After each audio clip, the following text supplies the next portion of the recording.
اللہ اکبر اللہ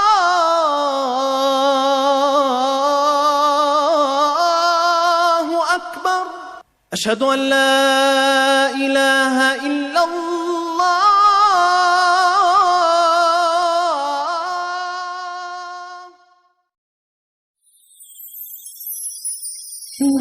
سنا ہے دیکھنے کو یہاں بلبل مچلتی ہے، سنا ہے دیکھنے کو یہاں بلبل مچلتی ہے، سنا ہے اس کے درپن میں راگنی بھی ڈھلتی ہے، سنا ہے آسمان سے یہاں ہر طرف رحمت برستی ہے، سنا ہے آگ بھی یہاں آ کر شبنم اگلتی ہے. چلو چلو ہم تم یہاں سے گزر کے دیکھتے ہیں. تمام دیکھنے والوں کو اتہاس کی گونگی ٹیم میں استقبال خیر مقدم ہے.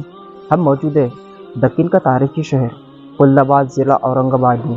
میرے ساتھ میں اس ویڈیو کے اندر میرے استاد محترم حضرت حافظ و قاری ابراہیم خان نقشبندی رضوی صاحب موجود ہیں.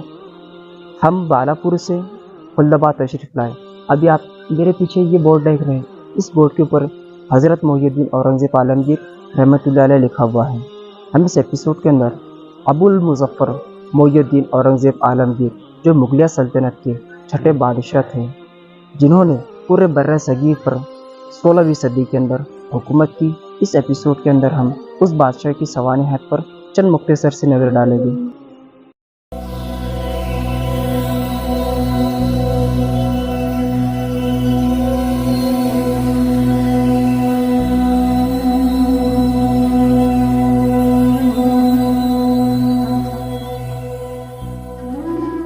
پہاڑوں کی حسین آغوش میں ایک نور کی دنیا ہے، یہ اہل بصیرت کے لیے ایک نور کی دنیا. چاندنی سی اس کی دھوپ، اس شہر کی شاموں میں خوابوں کا رنگ، یہ نیلے آسمان کی تجلی تو یہ گنبدوں کا نور. جیسے سکون کا ہو یہاں بسیرا مدینۃ الاولیاء. یہ شہر ہے صوفیوں سے آباد، یہ شہر نہیں یہ شہر خاموشہ ہے. بزرگوں سے روایت مشہور ہے یہ شہر بڑا بابرکت ہے. ہندوستان کے عظیم بادشاہوں نے اس شہر کو جنت کہا ہے. خلد آباد دکن کا تاریخی شہر، خلد کہا جاتا ہے جنت کو.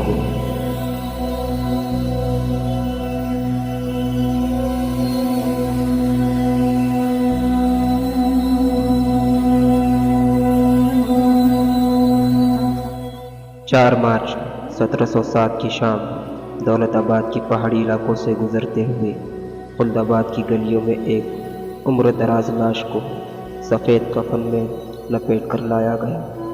یہ معمولی سا قافلہ جب خلد آباد پہنچا تو نہ کوئی منتظر نہ کوئی رونے والا. یہ سفید کفن میں لپٹا شخص اور کوئی نہیں بلکہ ہندوستان کا وہ عظیم بادشاہ تھا جس کو دنیا عالمگیر کے نام سے جانتی تھی. جی ہاں، ابو المظفر محی الدین محمد اورنگزیب عالمگیر خلد آباد میں حضرت زین الدین شیرازی رحمۃ اللہ علیہ کے قدموں میں دفن ہے. مزار کچا ہے. اس کے اوپر جو آپ کو پودا دکھ رہا ہے یہ سبزے کا پودا ہے. ان کی ویل تھی کہ میری قبر کے اوپر کوئی گنبد نہیں بنانا، عمارت نہیں بنانا، اوپن اسٹرکچر رکھنا. یہ 1616 میں پیدا ہوئے تھے گجرات میں داہود میں، اور 1707 میں اورنگزیب رحمۃ اللہ علیہ کا انتقال ہوا احمد نگر پونے کے پاس. اس سائڈ میں جو آپ کو ٹوم دکھ رہا ہے یہ بڑا، یہ ان کے ٹیچر ہے، ان کے گرو ہے. ان کا نام ہے خواجہ زین الدین چشتی، جو اجمیر میں معین الدین چشتی ہے انہی فیملی کے ہے یہ. اور اس سائڈ میں جو ہے ماربل میں گریل کی دوسر سائڈ میں اورنگزیب کا بڑا لڑکا ہے، ان کا نام ہے اعظم شاہ. تو انہوں نے اعظم شاہ نے اپنی ماں کی یاد میں بی بی کا مقبرہ بنایا اورنگ آباد سٹی میں. تو بی بی کا مقبرہ اورنگزیب کے وائف کا ٹوم ہے. آپ جو ہے ٹوپی کی سلائی کرتے تھے، ٹوپی سیتے تھے، قرآن لکھتے تھے، اور اس کو سیل کر کے جو پیسہ آتا تھا وہی اپنی لائف میں ڈیلی یوز کرتے تھے. حکومت کا پیسہ انہوں نے کبھی اپنی لائف میں یوز نہیں کیا. تو اسی سے جو آخری میں ان کے 14 روپے 12 میں اس ٹائم میں بچے تھے 14 روپے 12 اسی سے ان کی قبر کو بنایا گیا. اور سامنے جو ہے بورڈ ہے، ادھر آئیے آپ کو اس کا ڈسکرپشن دکھاتے ہیں. یہ بورڈ کے اوپر جو ہے پہلے لکھا ہے هو الحی القیوم. اس کا مطلب ہوتا ہے کہ جو رہنے والی ذات صرف اللہ کی ہے، سب کو ایک نہ ایک دن مرنا ہے. قرآن کا ورس ہے. اور یہاں اورنگزیب کا فل نیم ہے ابو المظفر محی الدین محمد، ان کا فل نیم تھا. اور جب تھرون پہ تخت پہ بیٹھے ہیں تو ان کو نام ملا اورنگزیب عالمگیر. باقی کا ان کا ڈیٹ آف